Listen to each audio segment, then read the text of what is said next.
काँग्रेसचे 9 आमदार देवेंद्र फडणवीस आणि एकनाथ शिंदे यांच्या संपर्कात असल्याचा गौप्यस्फोट उदय सामंत यांनी केला। ते लपवण्यासाठी उलटा आरोप केला जातोय। पूर्वी हा आकडा 13 होता, आता 9 झालाय, पण पुन्हा 13 होऊ शकतो। बच्चू कडू आमच्या घटक पक्षातील आहेत, त्यांचा काही गैरसमज झाला असेल तर मुख्यमंत्री त्यांच्याशी बोलतील। माझे उद्योग खाते एवढे प्रकाश झोतात आहे की महाराष्ट्रात कुठे खूट झालं तरी त्याचं खापर उद्योग खात्यावर फोडलं जातंय। ज्यांना माझ्या मतदारसंघातून मी 70,000 मताधिक्य दिलं त्यांनी माझ्यावर टीका करावी तर याला काय बोलणार, अशी खंतही उदय सामंत यांनी बोलून दाखवली। पुढे बोलताना म्हणाले, इंद्रायणी नदी पूर्ण साफ करावी असा प्रस्ताव मुख्यमंत्र्यांनी वारकऱ्यांशी चर्चा करून मला आदेश दिला होता। त्यावर मी 3 बैठका घेतल्या असल्याचं स्पष्टीकरण त्यांनी दिलंय। मी जे काल सांगितलं की 9 आमदार जे काँग्रेसचे नेते आहेत ते शिंदे साहेबांच्या आणि देवेंद्रजींच्या संपर्कामध्ये आहेत, हे मी पूर्वीपासून सांगत होतो। पूर्वी त्याचा आकडा 13 होता, आता 4 तो कमी झालाय, पण 9 लोक आहेत आणि हे कदाचित काही लोकांना कळल्यामुळं हे कुठं प्रकाशात येऊ नये म्हणून आमच्यातले भाजपच्या संपर्कामध्ये आहेत हा सांगण्याचा काही लोकांचा अट्टास असावा। आमचं कोणी कोणाच्या संपर्कामध्ये नाही। आम्ही एकनाथ शिंदे साहेबांवर विश्वास ठेवतो आणि एकनाथ शिंदे साहेब जो निर्णय घेतील तो आम्हाला मान्य राहतो, परंतु 13 वरनं आता 9 वर आलेत, कदाचित तो आकडा पुन्हा 13 वर होऊ शकतो।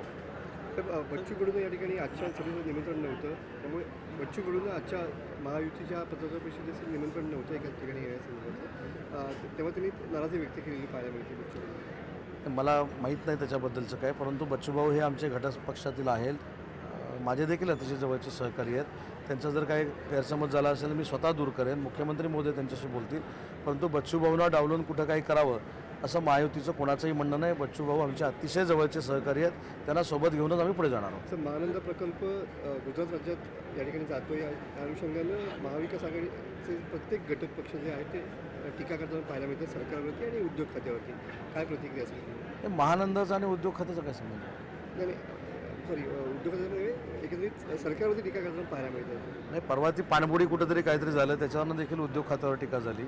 मला असं वाटतं की माझं उद्योग खातं एवढं प्रकाश झोतामध्ये आहे, महाराष्ट्रामध्ये कुठेही खूट जरी झालं तर ते उद्योग खात्यामुळे होतं आहे हे जे विरोधक सांगतात, त्याच्यामुळे आमचं विभाग जो आहे, आमचं खातं जे आहे हे चांगल्या पद्धतीनं चाललं आहे असं मला वाटतं। निरुद्योगी उद्योगमंत्री असा आरोप जो आहे तो खासदार विनायक राऊत यांनी केलेला आहे, काय म्हणे? निरुद्योगी मी कोणावर बोलावं याला पण काही मर्यादा आहे।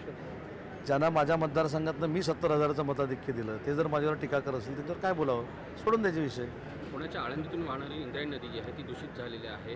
पिंपरी चिंचवड या भागातून जे कंपन्यांचं पाणी जे आहे ते या भागात जाते असा आरोप तिथल्या ग्रामस्थांनी केलेला आहे आणि अनेक वेळा प्रयत्न करून देखील तिथला त्यांना न्याय मिळाला नाही। काय एक महत्त्वाची बाब त्याच्यामध्ये सांगतो की इंद्रायणी नदी जी आहे ती पूर्ण साफ करावी हा प्रस्ताव स्वतः मुख्यमंत्री महोदयांनी वारकऱ्यांशी चर्चा करून मला आदेश दिलेले होते। मी याच्यावर 3 बैठका घेतलेल्या आहेत। जवळजवळ 2.5 ते 3,000 कोटीचा हा प्रकल्प आहे, त्याच्यासाठी PMC आम्ही नेमलेला आहे। इंद्रायणी नदी ही फक्त पिंपरी चिंचवडमध्ये जा अशातला भाग नाही, लोणावळ्यापासून ती सुरू होते आणि अशा अनेक शहरांमधून ती जाते। त्याच्यामुळं पुणा प्राधिकरण असेल, पिंपरी चिंचवड महानगरपालिका असेल आणि MIDC असेल असं संयुक्त प्रकल्प आम्ही राबवतोय, ज्याची किंमत जवळजवळ 2.5 ते 3,000 कोटी रुपये आहे आणि त्याचा PMC नेमला आहे। येत्या 3 ते 4 महिन्यामध्ये आचारसंहिता संपल्यानंतर त्याचं टेंडर देखील होईल, पण हा 3 वर्षाचा प्रकल्प आहे।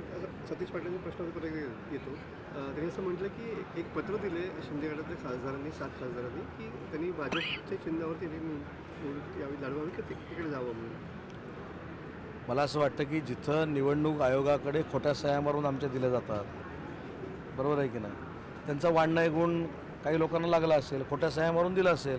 माझी ज्यावेळी सुनावणी झाली हे माझी खोटी सही व्हीप स्वीकारल्याची देखील तिथं होतं। त्यामुळे मी आता काय सांगू शकतो, अशा खोट्या सह्या असू शकतील, मला न्यायाशातला भाग नाही, पण खोटी सही कोण मारतं हे सुनावणीमधनं समोर आलेलं आहे ना। माझी देखील खोटी सही मारलेली आहे, त्याच्यामुळे खोट्या सह्या मारण्यामध्ये काही तरबेज लोक आहेत, त्यांनी कदाचित मारले असतील।